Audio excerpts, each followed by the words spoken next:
நீதியை நிலைநாட்டிய சிலம்பு. பொருளீட்டுவதற்காக மதுரை நகருக்கு கண்ணகியுடன் வருகிறான் கோவலன். அங்கு அவன் செய்யாத குற்றத்திற்காக மரண தண்டனை பெறுகிறான். ஆராயமா தீர்ப்பளித்ததாக அரசன் மீது குற்றம் சாட்டும் கண்ணகி தன் சிலம்பை கொண்டு தன் கணவன் கள்வன் நல்லன் என்பதை உணர்த்துகிறான். அரசனுக்கும் கண்ணகிக்கும் நடக்கும் உரையாடலை இங்கு நாம் காண்போம்.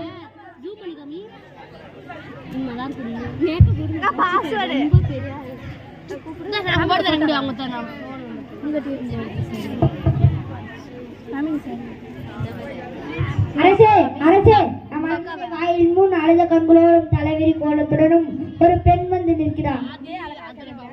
அப்படியா? அந்த பெண்ணிற்கு என்ன துயரமோ கேட்டாயா? கேட்டேன் மன்னவா, அதை பற்றி உங்களிடம் தான் கூற வேண்டும் என்று சொல்கிறார்.